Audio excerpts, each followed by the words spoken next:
people your age. It's very different for this generation who, they do have a lot of it figured out. Oh, okay. So if I ask you, how would you describe yourself? And it can be on any dimensions. How would you describe yourself? I would describe myself, are you asking as far as... Any way that's important to you about knowing who you are? I would say I'm a biracial woman. In my middle 20s, and that's about it. Nothing to be specific or anything. But it seems like those three pieces, being biracial, being a woman, and age-wise, those are pieces of just locating yourself in space and time at this point in time. You could say so. Yeah. How long have you thought of yourself as a biracial woman? Well, or biracial?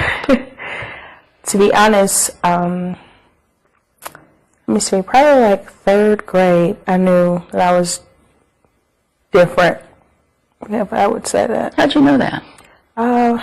When my dad came to pick up my report card from school, and everyone was looking and, pointing and everything. It wasn't a problem for the students. It was a problem for the faculty and the teachers. Were you treated differently after that? Yes. Okay. Maybe it would be good for me just to stop and ask you, what is your ethnic and racial background? My father is of Latino descent, and my mother's African American. Okay. So after that encounter, and that's 3rd grade, your dad goes, he's Latino, goes to pick up your report card and to pick you up. How were you treated differently after that? Well, the next day I went to school, I had a note, and back when they stapled it to your shirt. So when I got home, of course, my mother read the note, and they went to a parent-teacher conference. And when we got there, I was asked to leave the room, and what I got the gist of it, they told my parents how me being of mixed race or by having 2 different parents at the time could be a bad thing for me, because I went to a predominantly African American school. Teacher, the teasing would be something sort of like,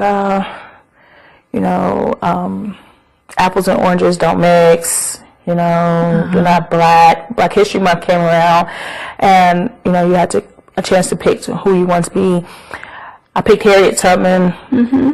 And it was like, oh, you're not black enough to be her, and they had pictures on the wall, and look at her, she's black, what are you going to do, put black paint on your face, and you don't know what it's like to be a slave, and things like that. So it became it wasn't hurting, I didn't understand. And you sure none of it hurt at that point?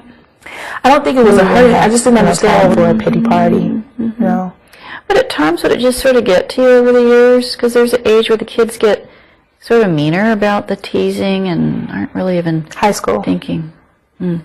High school, the same thing came. I participated in a Cinco de Mayo event, and the African American students had a problem with it. Some of the Latino students had a problem with it, and then I'm caught in the middle. So it's just like, what do you do?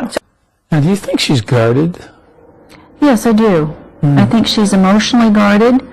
I think she'll speak to that later in the session. So it says, I think there have been injuries, some of which I'm going to guess really are related to the race pieces that she's experienced, where she has felt judged, under scrutiny, and it just keeps repeating herself, and it's separate from comportment, accomplishments, and so there is a guardedness, and there is a sensitivity, and the guardedness is her way, I think, of protecting some of her vulnerability. Okay. Let's move on to